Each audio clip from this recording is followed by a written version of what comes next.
What are some of the top principles you believe in when it comes to unlocking human potential? And how did you get to those principles? First, it's like enabling curiosity. The second is persistence. And then the third is resilience. And I think they all tie. On the curiosity piece, it's really not even knowing what's out there, but being curious about what the next step could be. What could my life or the next person's life look like if they were just exposed to something new? On the persistence piece, it's something like trying to get to Harvard, studying all the time and working extra hard, working a couple extra hours versus anybody else. And like just keeping that persistence and focus on the goal, I think was really important for me. And then resilience, we're not always going to win. The ability to pick yourself up after not winning or not getting something you thought you wanted, I think that's super important. In high school, I wanted to get hundreds on all my state exams. And I got like 100, 198, 99. And I was like sobbing. And my mom was like, you're not always going to get 100. Like, it's okay. And I was like, oh, I guess you're right. Like, I think I still did pretty well. The ability to just kind of pick myself back up. I really credit her helping me become more resilient.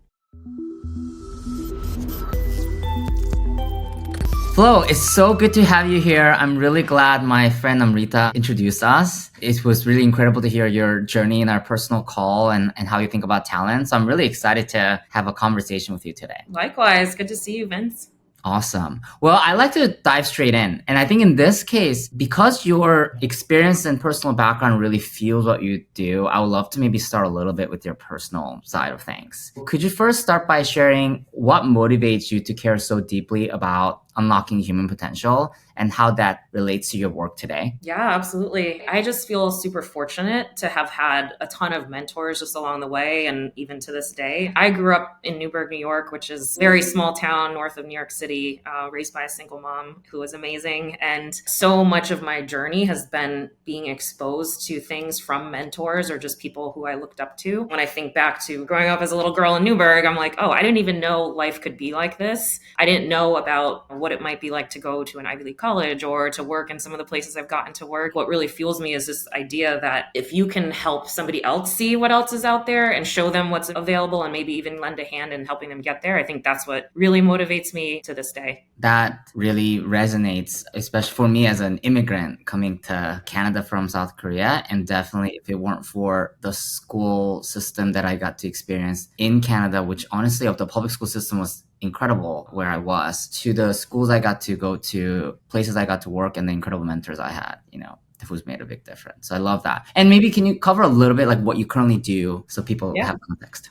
Yeah, so I am an investor at Bain Capital Private Equity, and I'm part of our portfolio group, which essentially we partner with the executives at the companies we own to help them drive their overall strategy and execution. And it's a real privilege, actually, because I get to, like I said, I get to work with some really great people. All of the executives just make me want to work harder every day. So it's a fun job, actually. Love that. Okay, so well, getting into this idea of unlocking human potential, which were the words that you used when I first chatted with you, what are some of the top principles you believe in when it comes to unlocking human potential? And how did you get to those principles? When I was kind of thinking about what that means to me, I think there's a couple things, or three things rather. So first, it's like enabling curiosity. The second is persistence. And then the third is resilience. And I think they all tie.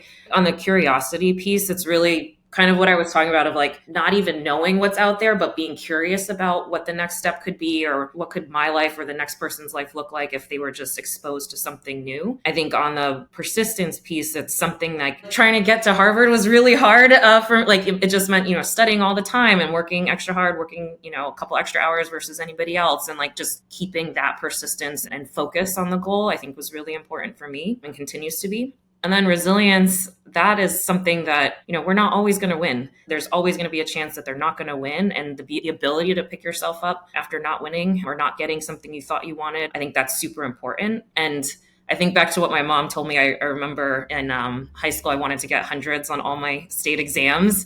And I got like 100, 198, 99. And I was like sobbing. And my mom was like, you're not always going to get 100. Like, it's okay. And I was like, oh, I guess you're right. Like, I think I still did pretty well. And like the ability to just kind of pick myself back up, really credit her helping me become more resilient. Yeah, it sounds like the overarching sort of umbrella of what you described in literature. Some might call it like growth mindset, or at least very related to growth mindset. And what I particularly liked about what you shared was especially the first bit. The curiosity fuels intrinsic motivation, right? Like it actually gets gets you to, from inside, have a sense of agency and drive.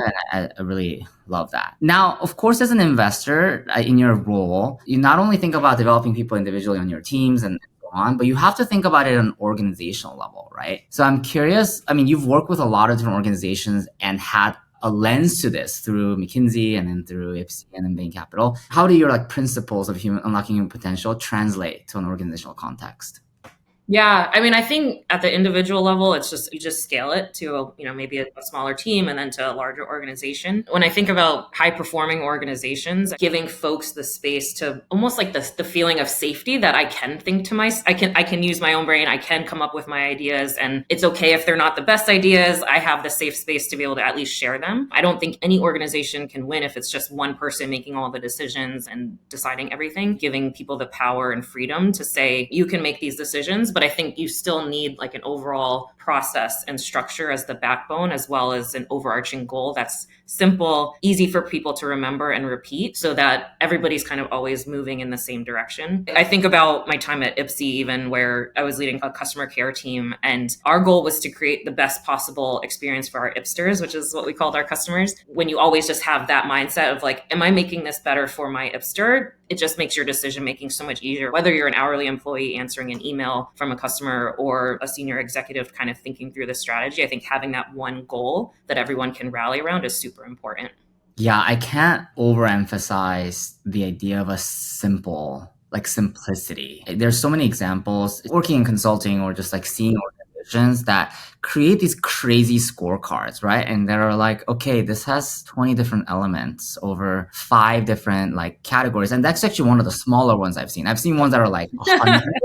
And I'm like, okay, maybe it looks theoretically perfect, but literally now doesn't allow anyone to operate on anything. So it's much better to focus on the one thing. That makes a ton of sense. Can I add to to build on what you were just saying? I think one of my mentors, she's always focused on, what can the humans actually do? Like, let's not put something out there that this actual team can't actually go execute against. And I think it's been such a big learning starting my career as a consultant, where it's like this complicated matrix of all these things to, okay, now I'm at Ipsy. How do I get this really large team to kind of move in the same direction? And you just have to have simple message repeated like over and over and over. It's so important. Yeah, for sure. And definitely there's a academic, super, maybe like highly conceptual, theoretically perfect answers. And then like consulting tries to get a little more practical, sometimes can definitely over-engineer solutions. So like your literally leading BUs is like, what can I do with this budget right now? Yeah.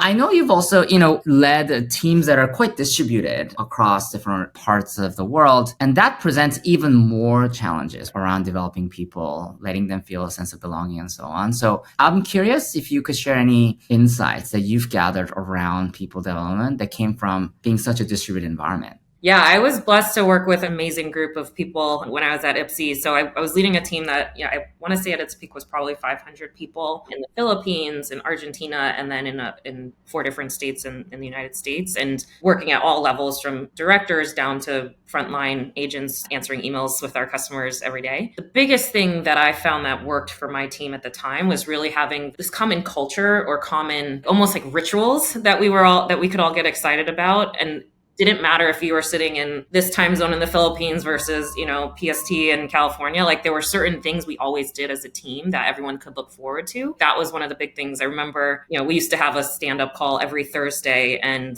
we would have different traditions in the month. So in July, we had Harry Potter month because that's when his birthday is. So like every Thursday, we would have some sort of activity related to Harry Potter, and we'd have our own house cup, and like just those things for every single person to rally around, I think just made it a really fun environment. And then you combine sort of like those rituals and that culture with the common goal of like, are we creating the best possible experience for our Ipsters? Are we solving their problems before they even happen? That combination was really important, especially for a distributed team where some of the folks on the team I only got to see one time a year, but we all had this shared sort of culture together. The thing around like creating something quirky and different that your team does, that like it sort of stamps you as being kind of like having a unique way of working or interactions, I think that's definitely key. It resonates a lot. I used to do a lot of like social clubs and stuff when I was in school, and certainly adding those things really gets you to gel as a group.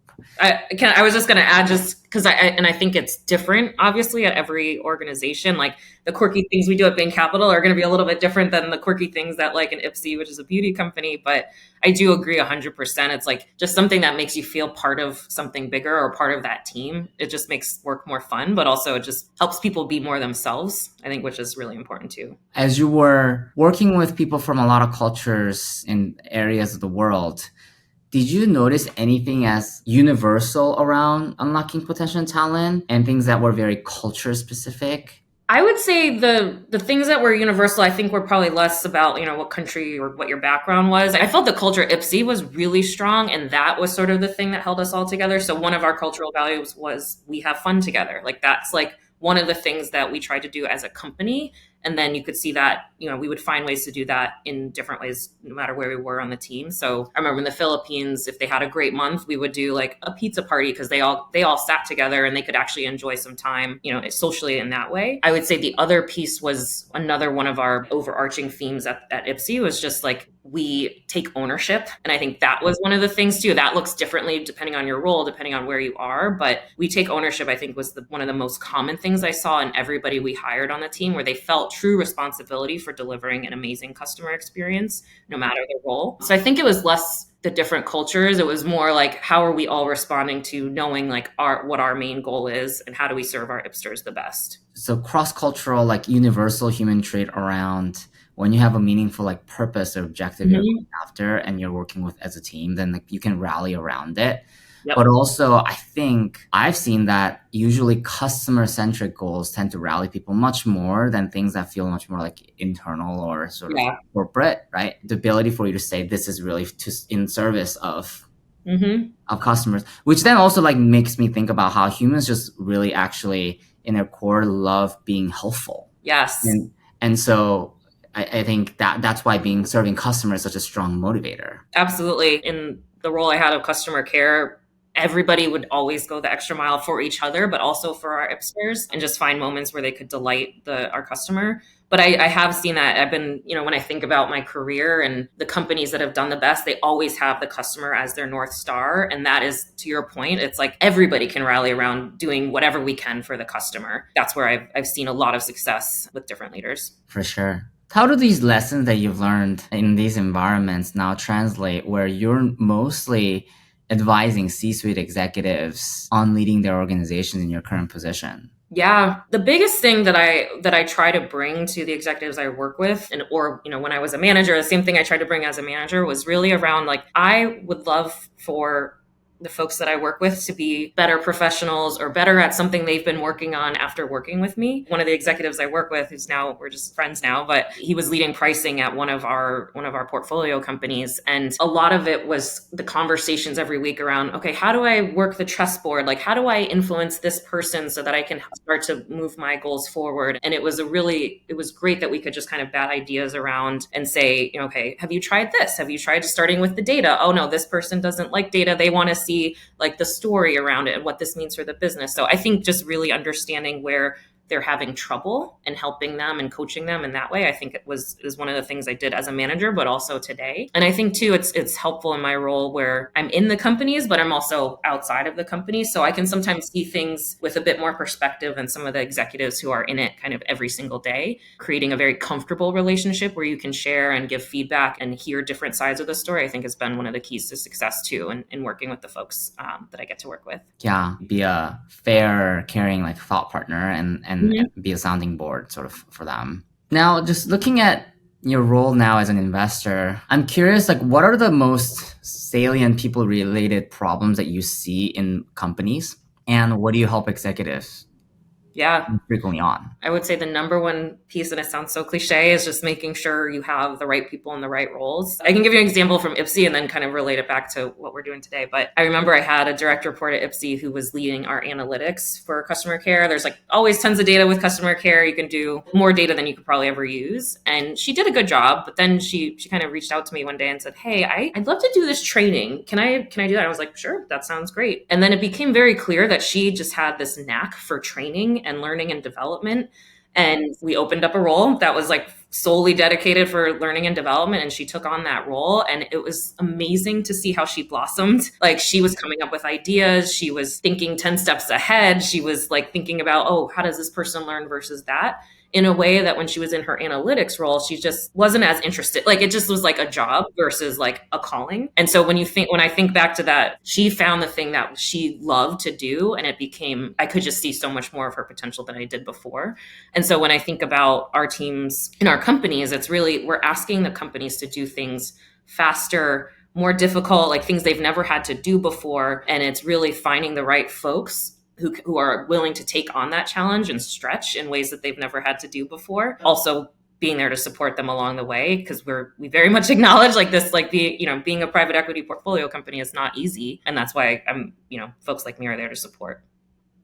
I've really seen it firsthand as well, being a founder, leading companies and leading our company. The idea of fit matters so much. I think there's like one type of view where people tend to like put talent on a vertical scale, right? Like, you're either very talented or like you're not very talented, or like you're all of that. The horizontal nature of where should you fit, like what are you most passionate about, I actually think unlocks people much, much more. And someone who can be really successful in like one type of environment can really falter in another. And I feel like leading a company, I think, has given me a real sense of that for sure. Oh, absolutely. You may have seen this at McKinsey too, but like the folks who might be amazing as an analyst or an associate may not necessarily be amazing as a manager, because it's just a very different skill set. And so it's really around, some folks would take a path where they eventually didn't have to lead people, and that was like perfect for them. I definitely see that, where it's like you have to have the right fit. I love your analogy of like the horizontal. That makes sense. Beyond like making sure you have the right, especially the leaders in the right roles, what would you say are other like really important people related levers that end up actually driving some of your most successful portfolio companies? So we have an incredible people specialist team, 100% focused on talent in our portfolio. And so we look at, what are some of the common traits that we see in CEOs, CFOs that really drive outperformance in the results of the companies. So we have a ton of research and data to help us do our best job selecting the leaders. And then once we have the leaders in place, I think it's really important that we have like a deep connection with our people leaders. So we have like a chief people officer or CHRO forum every year, so we can share ideas and really understand the different challenges across the portfolio. In terms of the other people agenda, it's giving them the tools to be able to attract the best talent and search for the best talent. So we have a ton of different executive search partners who we work with who really understand what's required to succeed at a Bain Capital portfolio company. And we give a ton of support to our leaders to be able to find the talent and then onboard them. I'm a huge fan of helping our executives onboard and really give them the context on the business, context on the value creation, and help them understand the different individuals they're working with. We tend to see in our portfolio just the companies that do really well have the right leaders in the right roles. Their next layer is phenomenal because they've picked the folks who are going to help drive the company to its next stage. But also those folks have the autonomy to pick the team members who are going to drive the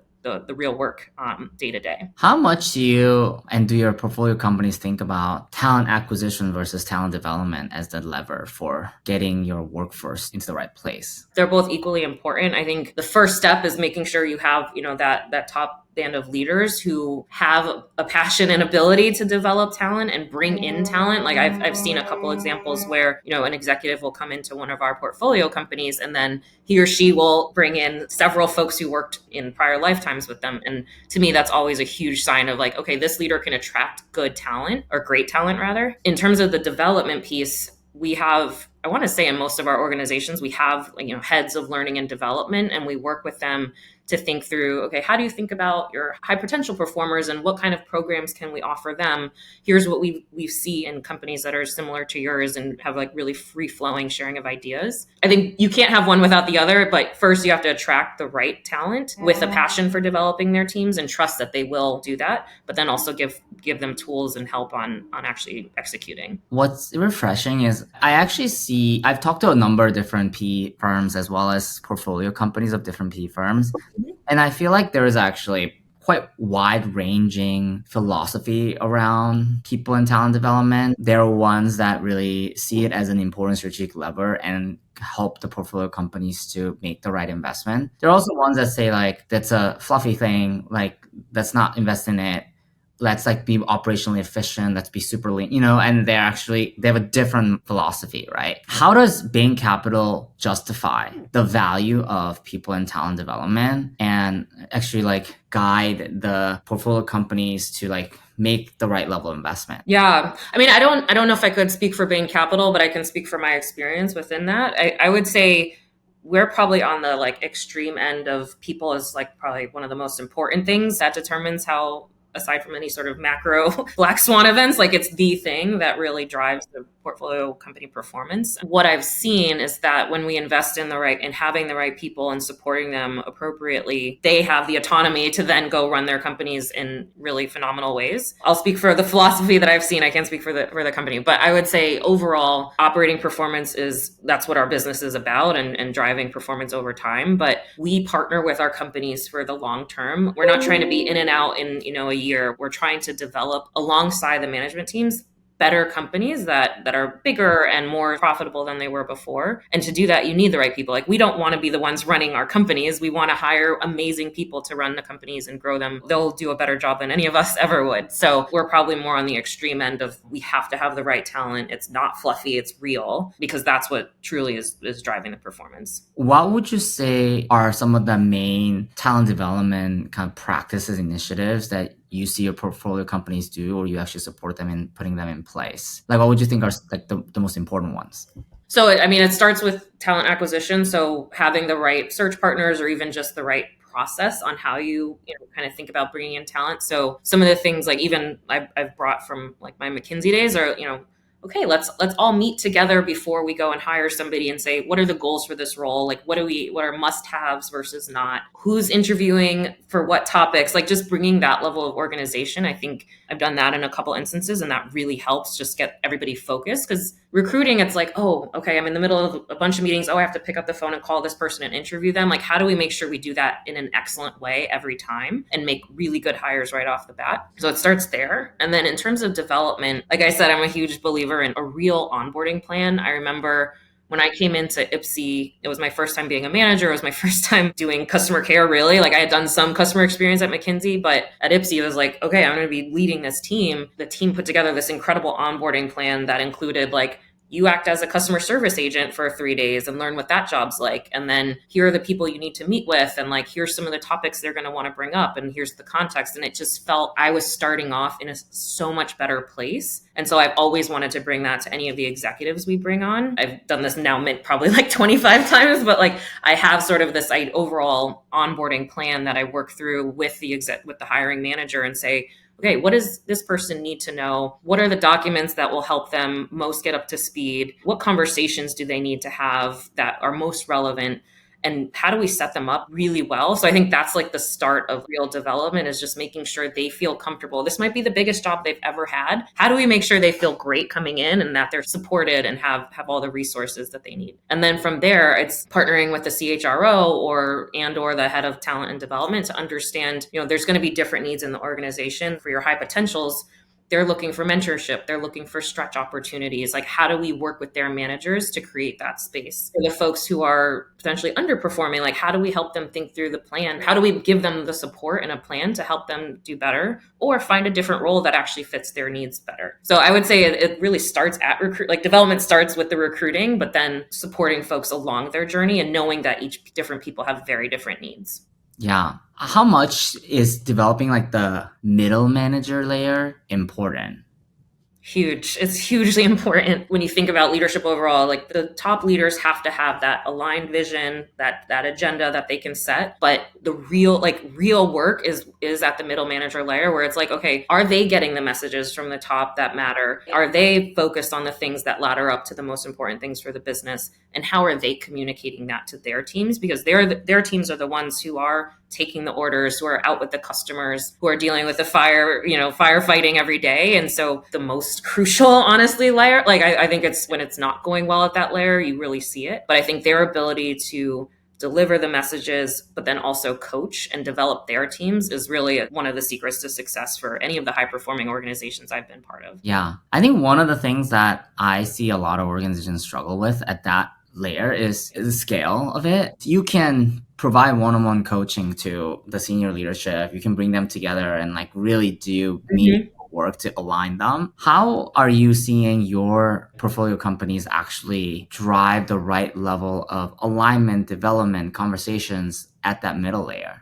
I mean, it kind of goes back to what I was saying about like having the backbone of process and structure within an organization and then allowing people to kind of tweak it how they will, but having that full backbone. So when I think about, a lot of the companies I work with have really large sales organizations. They're like B2B. And so they have like quite large sales teams. That middle layer of sales managers really has to be able to coach at scale. And so what are the mechanisms you can put into place? So it could be, your weekly team meeting. We're always talking about, here's how we look at our pipeline. Here's how we think about converting those to actual sales through the whole pipeline process. Having those kind of conversations at scale, with maybe a team of 15 sales leaders, but making sure that that middle manager is equipped with the knowledge to say, like, this is how you read a pipeline. This is how you coach to a pipeline. And then knowing how to use his or her time to say, okay, this person really needs help. How do I provide that one-on-one coaching when I can? This person, I want to help them when they're on the road in person with a customer so that I can give them feedback on their approach. You can have like the scale solution, which is like your team meeting, but then knowing what each individual needs from a one-on-one coaching perspective, I think is really important. And I think easy to lose sight of when you have a big team. When I was a manager, I made sure I had one-on-ones with my team every single week because it shows them that they're important because they are, but it's also important to have that two-way street where they feel like they're getting that support. Maybe the final question for you, you see a lot of organizations grapple with the problem of the talent. If you had one piece of advice for business or HR leaders that might be tuning in, what would it be for them? Maybe grounded in something where you commonly see issues or commonly see misconceptions being played out in the workplace. It's a good question.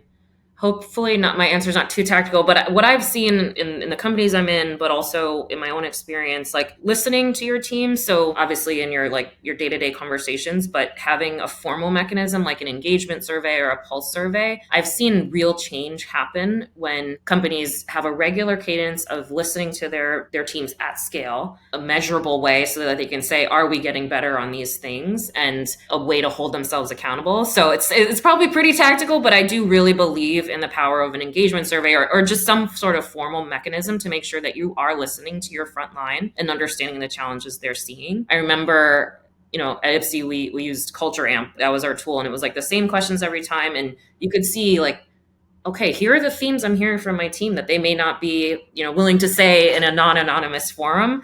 How can we make that better for them so that next year when we do the same survey, they feel like they're having a better experience? I think that sort of continuous improvement from a formal mechanism for listening to your team is super important. I love that. Flo, thank you so much for joining today and sharing your insights, your career story, and how it's fueled your experience, through McKinsey, Ipsy, and now Bain Capital. This was awesome. Hopefully you start off many conversations like this. I hope so. Yeah, it was really wonderful to chat with you today, Vince. Thank you.